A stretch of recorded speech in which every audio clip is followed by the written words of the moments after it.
thousands of years ago, before banks, cards, or cryptocurrencies existed. Money was already circulating around the world. But not as paper, not like cold numbers on a screen.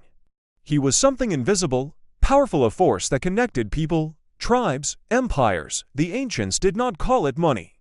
They saw him as energy is vital, the breath that moved commerce, crops, cities, and dreams. It was the bridge between effort and reward, between desire and manifestation. And they believed that when this energy was understood and respected, it multiplied. But when it was corrupted, it disappeared. In stone temples, engraved on tablets and scrolls, the masters of ancient prosperity left records of what they called law of divine circulation. They said, "Gold belongs to no one, it only rests in the hands of those who understand its flow." Over the centuries, these teachings have been guarded, distorted, and in many cases, hidden. The powerful realized something. Whoever controls the money, controls the people. And so the secret began to disappear, not because it was lost, but because it was silenced. The truth is that money has never been the enemy, he was always the mirror. A reflection of what you believe you deserve. The ancients knew this. They didn't see wealth as luck, but as harmony between mind, faith, and action. Time passed, civilizations have fallen. But the laws of eternal prosperity remained hidden in the ruins, waiting for someone to rediscover them. Today, you live surrounded by technology, speed, and noise. And perhaps he has forgotten what the ancients knew by heart, that the money is cash. That he listens, responds, and flows according to his internal state. They hid this secret for centuries. But now, he's coming back to the surface. Prepare yourself. In the next few minutes, you'll understand what Babylon, Egypt, and forgotten civilizations knew about thriving, and why the modern world insists on keeping you away from it. Long before coins shone in the sun, before gold became a symbol of power, there was online replacement. A man offered wheat, another delivered wool. And so, life flowed in balance. The value was not in what was given, but in the trust between the giver and the receiver.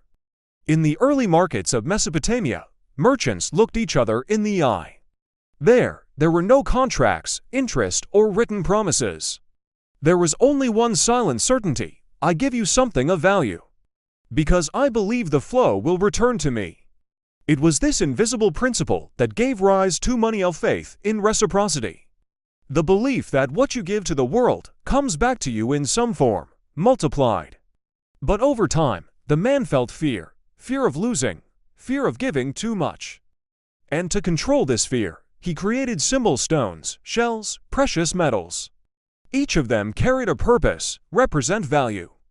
But true value, the one born of trust and purpose, began to be lost. The ancients, however, knew that gold was just a reminder. A physical reminder of a spiritual truth. Nothing is truly yours, everything flows, everything returns. When a coin changed hands, they believed that a blessing was also transferred. And so they treated the act of giving and receiving as sacred. The economy was not a war, it was a balancing ritual. Today, we live the opposite. We work, we buy, we accumulate, and yet we still miss it. Because we have forgotten what the first merchant knew. Money only lives where it exists confidence and purpose. When men stopped seeing exchange as an act of faith, imbalance was born. And along with it, emptiness. Scarcity did not arise from a lack of gold, but from a lack of meaning. Ancient temples taught that true wealth is constant flow. Whoever tried to imprison the gold lost it. But whoever let it circulate with gratitude saw prosperity grow like a river after the rains. Money was born from trust, and maybe that's where he still wants to return. While the world was still learning to trade, some civilizations already treated money as something sacred. In Babylon, Egypt, and ancient India, gold was more than just metal, it was solidified light. They believed that the shine of gold reflected the sun itself, and therefore, it should not be accumulated, buffeted. In temples surrounded by giant columns, priests and scribes studied the secrets of prosperity. They didn't talk about interest or profits, they talked about energy, flow, and balance. They believed that each coin carried a vibration, a memory of what it represented. And that gold obeyed the mind of whoever possessed it. In Babylon, the most prosperous merchants were also the most generous. They taught their apprentices that whoever holds onto gold too much closes the door through which it enters. This lesson, passed on silently from master to disciple, formed the basis of what we now call law of abundance. In Egypt, the pharaoh's scribes recorded on the walls of the temples that prosperity is the sister of purity. For them, getting rich wasn't just about accumulating possessions, it was about aligning with divine purpose. The gold belonged to the gods, and man was only its guardian. Therefore, before any transaction, they performed rituals of gratitude, believing that gold would flow better through clean hands and sincere hearts. In India, the Vedic masters went even deeper. They said that money is a form of prana, energy is vital. That it vibrates with the same frequency as thought and multiplies in the presence of gratitude. For them, poverty was not punishment, it was misalignment, a sign that the mind had become disconnected from the natural flow of the universe. These civilizations flourished for centuries. Not because they dominated trade, but because understood the spirit of money.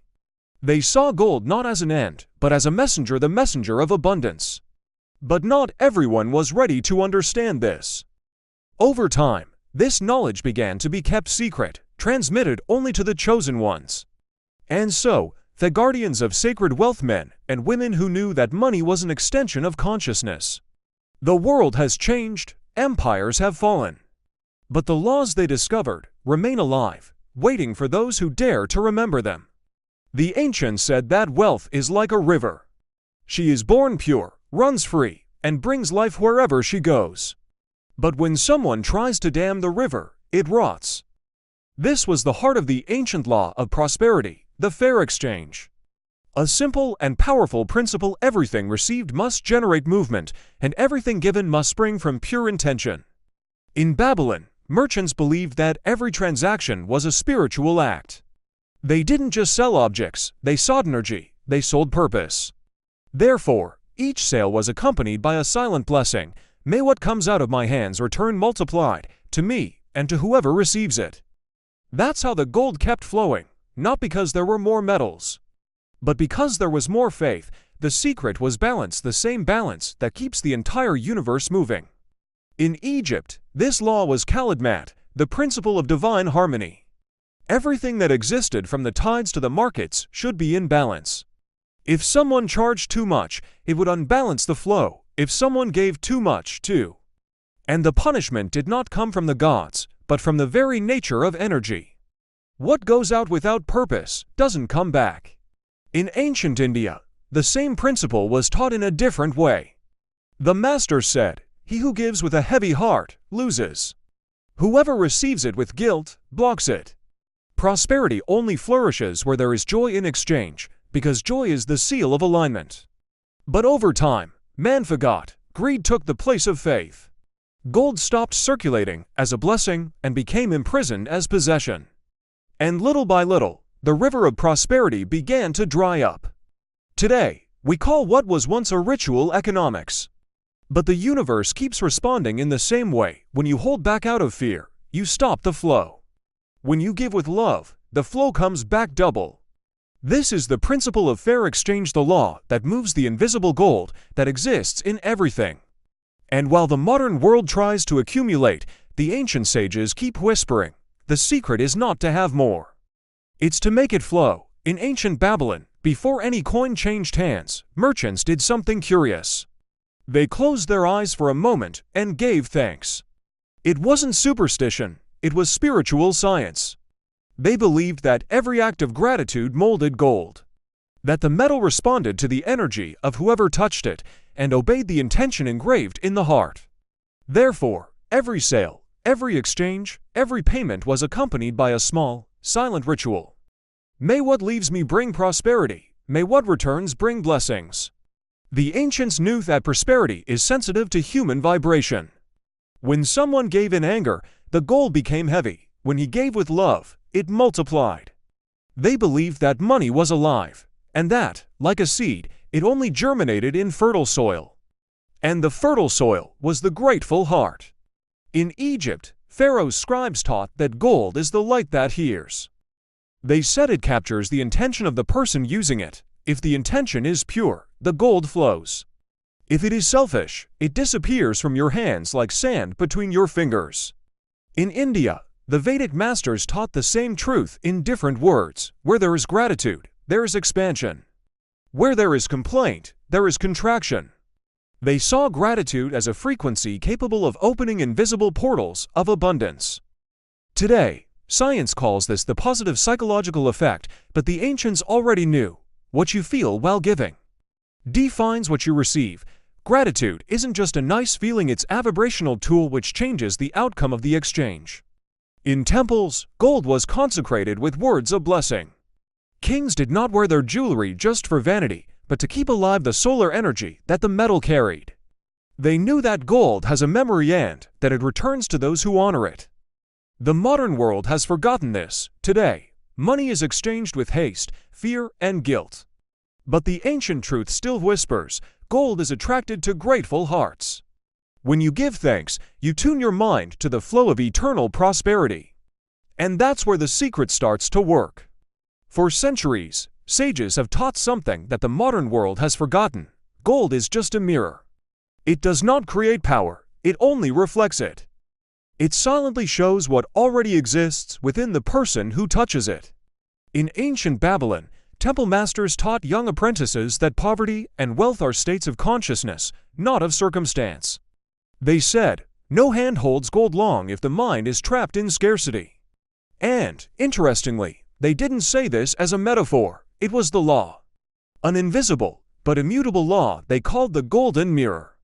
In Egypt, gold was associated with the god Ra, the sun, the source of all light and all life. The priests taught that each man has his own inner sun, and that physical gold only responds to the intensity of that radiance. Those who live in fear, doubt, and envy obscure the inner sun, and where there is shade, prosperity does not flourish. In ancient India, sacred texts already said, the external world is only a reflection of what you believe it to be. Therefore, those who believed themselves to be unworthy continued to be in scarcity. But whoever saw divine value in himself attracted gold, as dawn attracts light. The ancients knew that money does not come from blind effort, but from vibrational state. Gold only manifests on the material plane, the frequency of thought. If the thought is of lack, it shows lack. If the thought is of abundance, it reveals abundance. Therefore, the temples taught that getting rich was not about hoarding, it was elevate the mind. Purify beliefs, open your heart to the natural flow of the universe. When this happened, gold came naturally, as a consequence, never as a goal. But the modern world has reversed the order.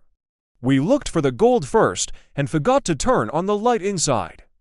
And that's why so many have money, but feel empty. Because they forgot the simplest and most profound lesson, you don't attract what you want. You attract what you are. Money has always been a reflection. And when you change what you see inside yourself, the mirror changes too. As the centuries passed, the world changed. Empires grew, kings were crowned, temples were destroyed, but the ancient knowledge about money remained alive, kept in the hands of a few. These few understood something that the common people did not. He who understands money rules the world. When gold ceased to be a spiritual symbol and became an instrument of power, the secret began to disappear. Not because it was forgotten, but because it was silenced. The scribes who once taught abundance now served kings.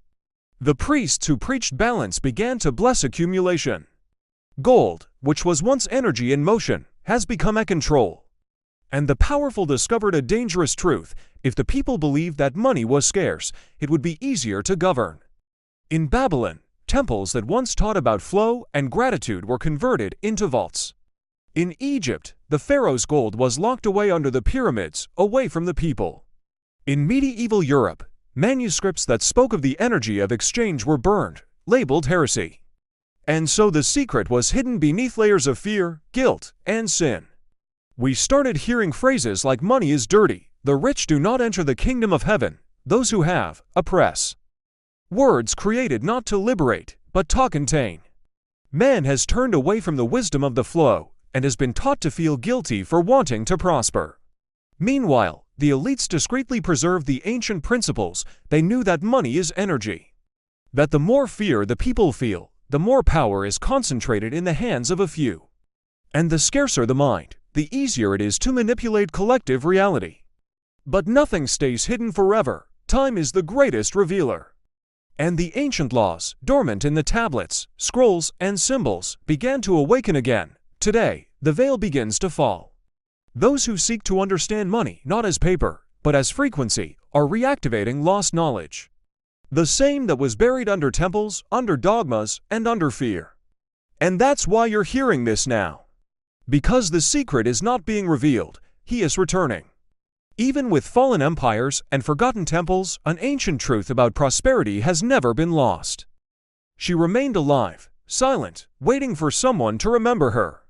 The ancients understood something we often forget: wealth is not in the gold you hold. It's in how you align yourself with the flow of life. In Babylon, merchants who practiced gratitude and respect in exchange saw their coffers grow in an almost magical way. In Egypt, scribes who upheld the principles of matter, balance, harmony, and intention thrived without undue ambition. In India, Vedic masters who taught about prana and conscious energy attracted abundance to themselves and their communities. These principles were simple, yet powerful. Money flows to those who respect the flow. It responds to intention. It returns multiplied when circulated with gratitude. And the big lesson is that these laws have not changed. The modern world has invented complex economic systems, stock exchanges, digital currencies. But the energy that creates abundance remains the same: purpose, intention, and gratitude. Today, we can apply this wisdom to our lives in modern ways. A conscious act of generosity, a purposeful investment, even the way we manage our own money, all of this is an extension of what the ancients already knew. Gold, coins, or digital numbers are just vehicles. The real power is in how you connect with money, how you allow it to flow without fear, without guilt, without ego, and here's the crux. While many see money as something external, controllable, or limited, the ancients remind us that abundance begins within. When you live in alignment with the universal principles of prosperity, the physical world simply reflects that energy. Money stops being an obstacle and becomes a partner, of force that amplifies your intentions. And this is the lesson that survived, no matter how much time has passed. It doesn't matter how many books were burned, temples destroyed, or teachings silenced. The law of abundance still operates silent, constant, and infallible, waiting for those who remember to listen to it. Now, the question is, are you ready to align with it? After millennia, after fallen empires and destroyed temples, the secret remains, but now you can apply it to the world you live in. The gold, the currency, the vaults, all of these changed shape. But the fundamental principle remains the same: money is energy, and energy responds to intention. So, how do you bring this wisdom into your everyday life? First, start with mindfulness. Every time you receive or spend money, be conscious of the act. See it as an exchange, not as simple possession. Feel gratitude for what comes in, and joy in giving. Second, practice the conscious circulation. The ancients knew that money that stops is money that disappears. Invest, share, donate, make the money flow. It's not about spending without criteria, but about keeping energy moving in a balanced way. Third, align your intentions with purpose. Ask yourself, what am I looking for with this money? Is it just hoarding? Or am I creating something that benefits myself and others? The intention transforms currency into a tool of prosperity, as the wise men of Babylon, Egypt, and India already taught. Fourth, develop abundance mindset. When you believe that there is enough for everyone, and that the universe responds to conscious effort, you free yourself from fear and scarcity. Money stops being an enemy and becomes an ally. Fifth, cultivate constant gratitude. Before every transaction, whether big or small, say thank you. Gratitude isn't just a feeling, it's a frequency that attracts feedback. The ancients called this energizing the gold. Today, we can understand how to align our mind with real abundance. Finally, remember, money is a reflection of your inner self. Change your perception, clear limiting beliefs, nurture thoughts of prosperity and abundance. The external world will reflect this transformation. The ancient secret doesn't require complicated formulas, huge bank accounts, or technical knowledge. It requires awareness, intention, and aligned action. And when you apply this, you realize that prosperity is not just about money. It's about living in tune with the universal laws that govern abundance, balance, and flow. If you start practicing today, you will find that what seemed distant or inaccessible begins to flow naturally. And that's when the secret finally stops being hidden and becomes a living reality in your life. For thousands of years, the secret to true prosperity remained hidden, guarded by temples, scribes, and masters who understood the energy of gold, exchange, and intention. They knew something the modern world has forgotten. Money is not just paper or metal. It is a reflection of what you are inside. Today, you had the opportunity to hear this wisdom. To realize that none of what we call scarcity is real, and that abundance does not depend on the external world. It depends on you, your mind, your intention, and the energy you put into every action. Gold, money, assets are just instruments. True power has always been in awareness, gratitude, and flow. When you understand this, the world ceases to be a place of struggle and becomes a reflection of your inner harmony. Imagine living each day with this perception. Every transaction, every opportunity, every financial choice becomes a ritual of consciousness and prosperity. What once seemed distant or impossible now comes closer to you because you are aligned with the ancient law that never fails. And here's the most important point: this secret has not disappeared.